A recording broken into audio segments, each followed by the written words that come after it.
I want to switch some gears here and I want to talk about history.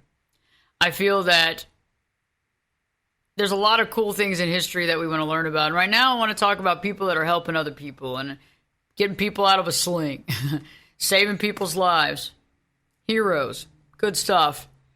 And I feel like it's time to talk to our historian, our resident Live Your True Life historian, and talk about a situation that took place during the Civil War and how that impacted someone's life and how they changed someone's life forever. Dan Nelson, great to have you live on Live Your True Life Perspectives.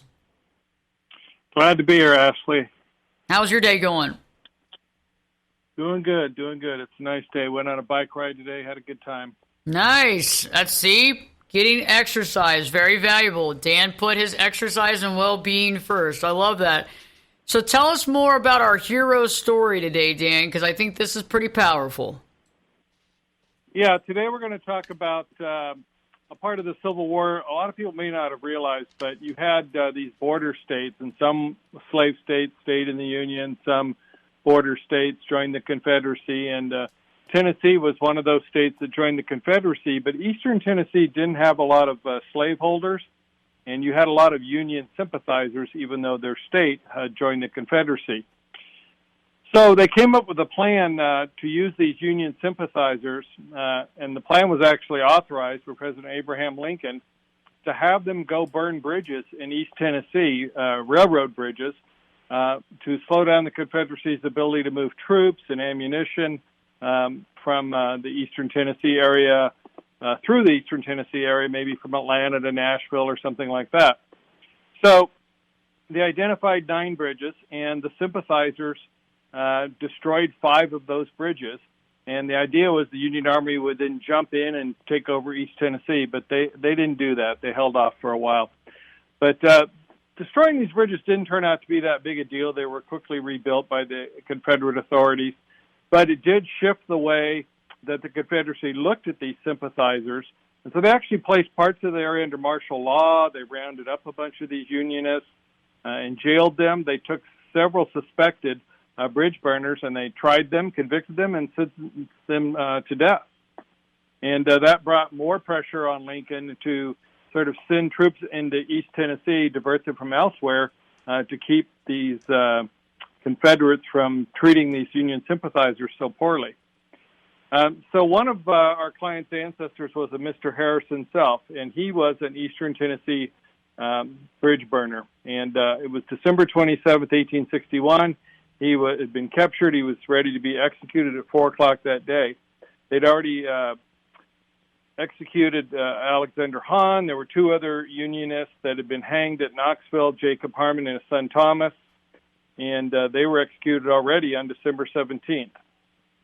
So that father and son duo met the wrong end of their ropes together. But Harris himself, he had a daughter, Elizabeth, that was fighting for his life. And basically due to her heroic dedication during the whole trial process, several of the Confederate officers were sort of swayed and felt bad about him being sentenced to death for his bridge burning activities. So they took up a petition. They sent it to Richmond to save the life of him, save the life of Harris himself. But the Secretary of War, Judah Benjamin, said no, he was a bridge burner, he must die. So they had their doubts about it, the officers, but what was decided. So those petitions didn't get noticed. But when Harrison was in jail, there was a Unionist minister that was also in jail, and he was confined at the time. And he saw the daughter come in and how close they were and the sadness. It made him cry. So he helped her out by writing a note to President Jefferson Davis for her. She put her name on it, took it to the telegraph office, and she cabled Mr. Jefferson Davis, President of the Confederacy, and said, "My father, Harrison Self, is sentenced to hang at 4 o'clock this evening on a charge of bridge burning, as you made my earthly all my hope, happiness centers in him. I implore you to pardon him." And she took the note to the telegraph office, and it was tapped out. And at 2 p.m. came a reply from Richmond that Harrison Self was commuted, and he was taken from his death row cage. The Union Army eventually came into East Tennessee a couple of years later, and he was freed from prison, and he lived, instead of dying at 48, he lived to be 85 years of age. Wow, he lived to be a lot older at that time, 85. Wow, and that's amazing. I mean, how did you uncover all this information? I mean, was he the only one that was really saved from that as well? He's the only one that was saved in that regard. A lot of the prisoners ended up just waiting in jail. They didn't get hung. Evidence was not quite as necessary to be presented in some of these military trials.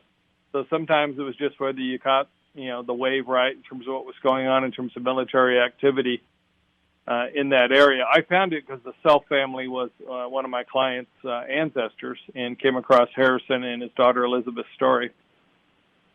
It's powerful, and it's when we go, especially when we go to bat for somebody, and we do the right thing, and we try to do and uncover everything and turn over every stone to help somebody. I mean, it changes people's lives forever. I mean, not only did it impact the fact that he was alive, but I'm sure that it impacted a lot of other people around him. Yes, and most people, I think, would not have the courage to consider sending a telegram to the president to see if you could get somebody pardoned that was due to be hanged that day. And she had the courage, and it paid off for her. And she got to have her father around her for a much longer period of her life. And so, sometimes when you're reluctant to take that step that might make a difference, maybe this little story will help people think, well, it worked for her. Why not me try it too? I got nothing to lose. I agree. I think that's very powerful. And courage, that's something, I love that, courage. And that's something we'll talk about here at the last part of the hour. It's about programming. So, Dan, I really appreciate that, because you're right. It's about having courage to follow through with what matters, courage to do things that others would not do, and fear of that, and courage to follow through. And I think this is more timely and necessary than ever before.